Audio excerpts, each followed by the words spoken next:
anyways, let's just get started. This is a filler video. It's basically a cute way to say that, hey, I'm not lazy. I'm uploading stuff other than CONCACAF videos. By the time I'm uploading this, it's Wednesday. It's the afternoon, but we're reacting to Geography Now Indonesia, which was requested by Dino 1974 Full 2. Anyways, before the video starts, like and subscribe, okay? Please. And if you guys want me to react to another Geography Now video before Barb's uploads his new one, comment down below. Just tell me which one you want me, and I'll do it in the next Wednesday. So just like and subscribe too, please.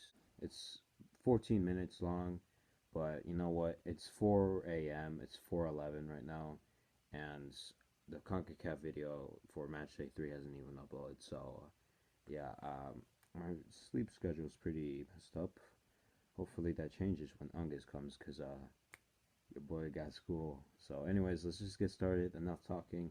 We'll begin this video in 3, 2, 1, go. Hey everybody, so if you don't know anything about Indonesia, basically all you have to know is that it's kind of like the Hawaii of the Muslim world, but it's like huge. It's like the biggest state, and with orangutans. And that's it, just no punchline. Lots of islands. Go to the intro song. Archipelagos, yeah. Hey everybody, I'm your host Barbie. So as some of you know, I've been to Indonesia one time on one island for like 3 hours. I ate one dish, so basically I'm like the Indonesia expert, right? Well, if not, I'm kind of like the only guy on YouTube doing full profile videos like this. So for now, you'll just have to kind of deal with me for like the next 12 or so minutes. Woohoo! Sure. Default!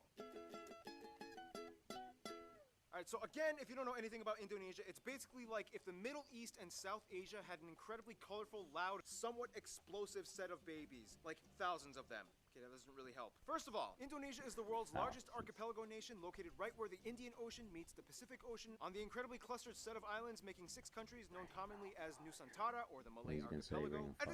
Indonesian Archipelago. Sure, whatever makes you happy. Indonesia actually has land borders with 3 of these countries, East Timor, Papua New Guinea, and Malaysia, on the biggest island, Borneo, or Kalimantan, which is one of the world's only 2 triple split nation islands, the other one being Cyprus. Although technically, if you include the UN buffer zone, it's kind of like 4 entities, but the UN isn't a country, whatever, just watch the Cyprus episode. The country is divided into 34 provinces, 5 of which have special administrative statuses, with the capital and most populous city, Jakarta, located on Java, the world's most populous island with nearly half of the entire population of Indonesia in it. The largest cities after Jakarta are Surabaya and Bandung, both located on Java Island, and Medan, located on Sumatra. Jakarta Soekarno-Hatta International, Bali's Ngurah Rai International in Despansar, and Surabaya's Juanda International. Now here's where things get a little speculative. Today, there are still arguments claimed as to exactly how many islands Indonesia has. The National Coordinating Agency for Surveying and Mapping says Indonesia has about 13,500. The National Institute of Aeronautics and Space Agency says that it has about 18,300, whereas the Indonesian government claims about 17,500. But wherever the point is, there's a lot of them. Over 8,800 have names, and over 900 of them are permanently inhabited. You would think they are the country with the most islands, but surprisingly, Finland and Canada beat them. But a lot of their islands are kind of like little islands in the lakes. So does it really count?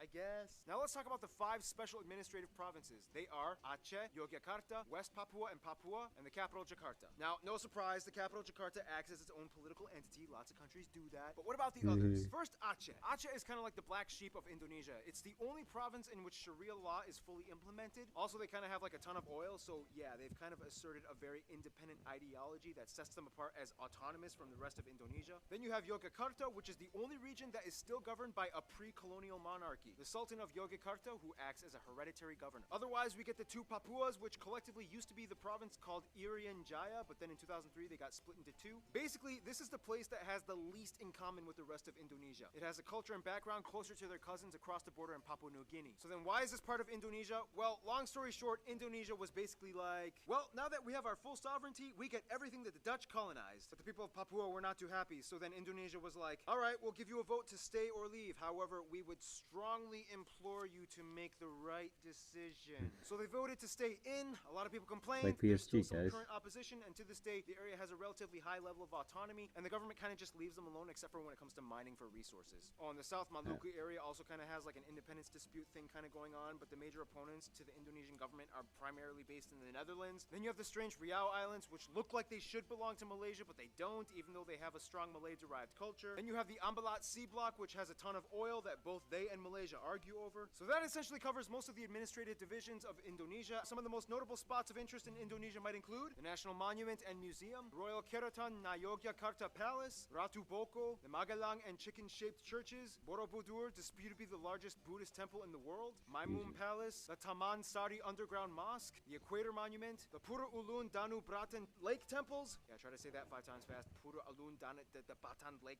The Millennium Bridge, the Sacred Monkey Temple, the Hellmouth or Elephant Cave, the 7-story pagoda of Cebu, the smoked mummy villages of Aikim and Jiwika in Papua. Or if you're lazy, you can just go to the Taman Mini Indonesia Indah Park, which kind of has like a bunch of replicas of all the famed sites in Indonesia. Right. Well, keep in mind, there's Dutch colonial style buildings all over, too many ancient temples and pagodas to list. And no matter how many buildings and landmarks are built, they will never compare to what Mother Nature has done. Which brings us to...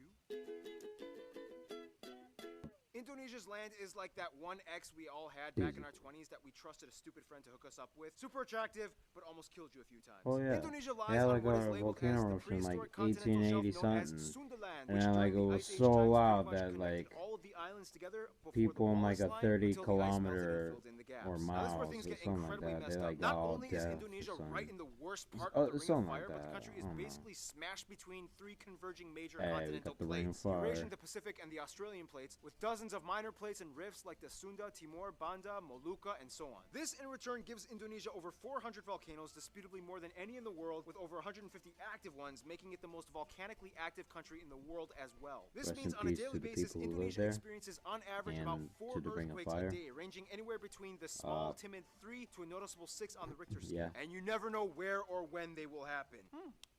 Impressive. Nonetheless, volcanoes can be a good thing, especially when concentrated close to the equator, as the warmer, humid climate allows moisture and minerals to coalesce, creating some of the most fertile land on the planet. This is why places like Hawaii and Iceland are so radically different despite both being volcanic islands. In the end, Indonesia got blessed with a flourishing abundance of flora and fauna, the second highest concentration in the world after Brazil, many of which being endemic species like the Rafflesia arnoldi and the Titan arum, the largest flowers in the world, which each smell like rotting corpses. And at over 180, they also have the highest concentration of mammals out of anywhere in the world. Nonetheless, the national animal is actually a reptile, the largest in the world at 3 meters like a long, the famous mutated- Komodo dragon, which you can find a Is that bunch like of a on mutated Komodo Island, iguana? which is where they get their name from. I And think they the can last kill time I people. heard the mutated iguana Just was a heads like up. And the surprisingly Godzilla. not national animal, even though everybody knows and loves them, the only great ape in Asia, orangutans, are only found on this archipelago as well. By the way, they look docile and quiet, but orangutans can rip off your arm if you anger them.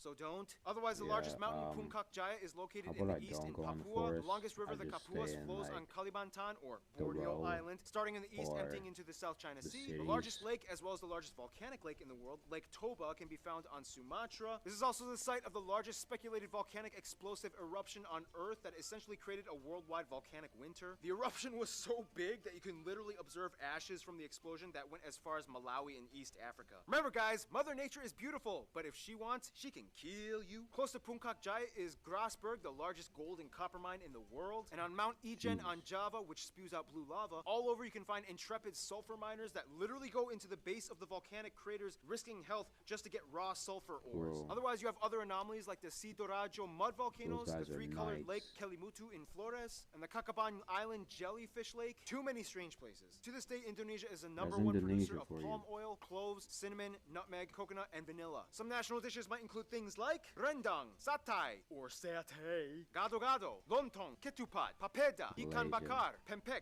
tumpeng, lemang, and the national dish nasi goreng, which basically just means fried rice, which has no exact recipe. You can Fried mix it up and rice. kind of do whatever you want to it. Oh, and keep in mind, Malaysia might Don't argue that some of these go dishes belong to them, but that's a whole other story tied in with history and culture.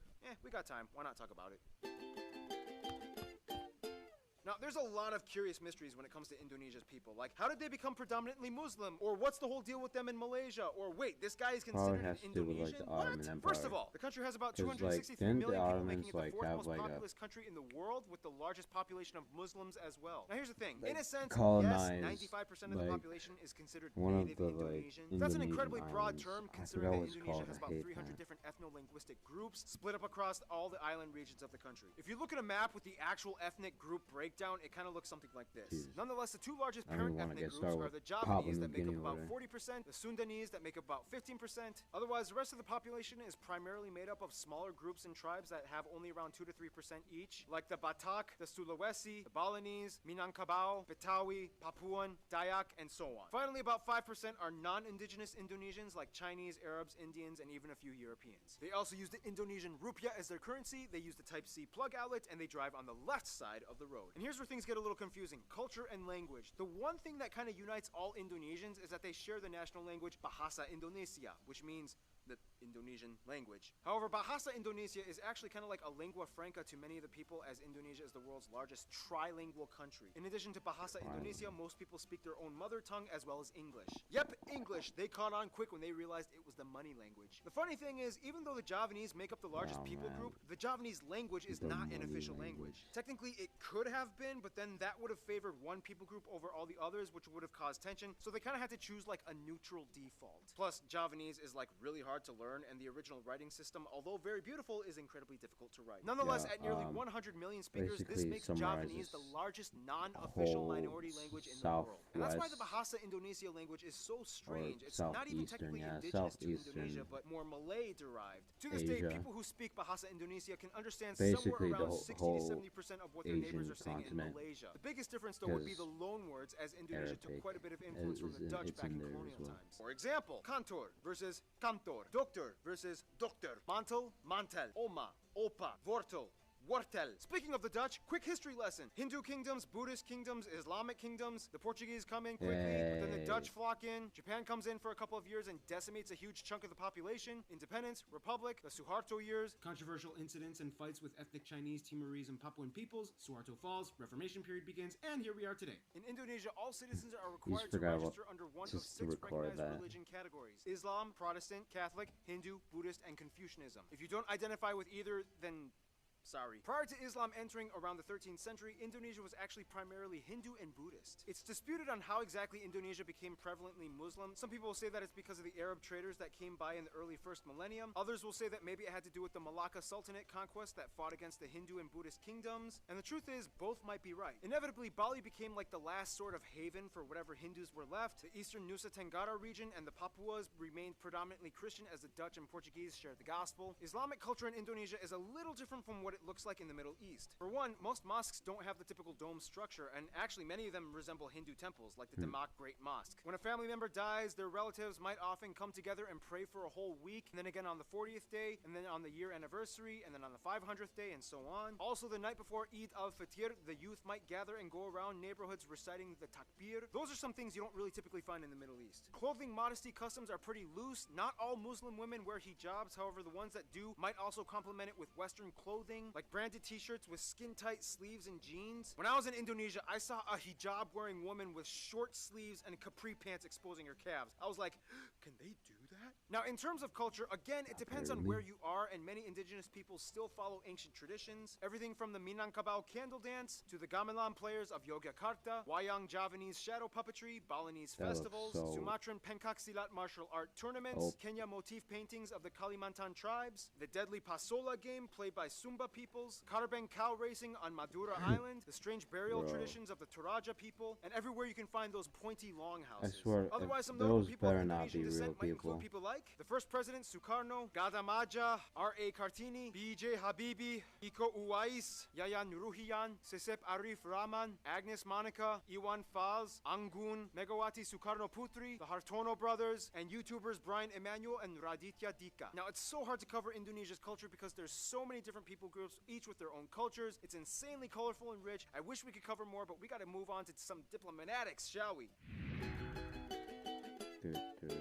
Okay, Okay, so Indonesia is basically like the kingpin of Southeast Asia with the largest population and economy, as well as being a member of the G20. Therefore, they know how to manage relations. First of all, the rest of the Muslim nations in the Middle East generally get along with Indonesia as they see them as kind of like their strange Asian cousins. Indonesians make up the largest group of pilgrims for the Hajj in Mecca. However, there has been some controversy with Saudi Arabia in regards to migrant worker abuse and death sentences. Since then, Indonesia dramatically decreased its expat programs. The US, the Netherlands, and Australia are kind of like their biggest non-Asian supporters. In addition to trade and business, the US played a huge role in Indonesia's independence, and they worked closely during Cold War times. The Netherlands still holds close ties to Indonesia despite post-colonial bitterness. Plus, tons of Indonesians live in the Netherlands. To this day, they have the second largest population of Indonesians outside of Indonesia after Malaysia at nearly 2 million. Australia gives some of the most aid to Indonesia, especially after catastrophe incidents. And even though there are some controversies involving immigration and attacks on Australians abroad, they still share close ties generally. Now, Indonesia and Malaysia are kind of like the Colombia and Venezuela of Southeast Asia. They're like the twins separated at birth and have a strange love-hate relationship. Malays accuse Indonesians of stealing their culture and language. Indonesians accuse them of not being grateful for all their help during war times. But when they actually meet up as people, it's like they're totally brothers. Nonetheless, most Indonesians I talk to have said Japan is probably their best friend, which is funny because Japan kind of really messed things up during World War II. Nonetheless, they've moved on, and today Japan makes up the largest export partner. Tourists flock in year-round, and the two have been building each other up for over half a century. In conclusion, Indonesia's people are very much like their islands, numerous with lush, colorful, strange diversity. Sometimes a cyclone, earthquake, or volcano of controversy erupts, but at the end of the day, they still flourish together as one. Stay tuned, Iran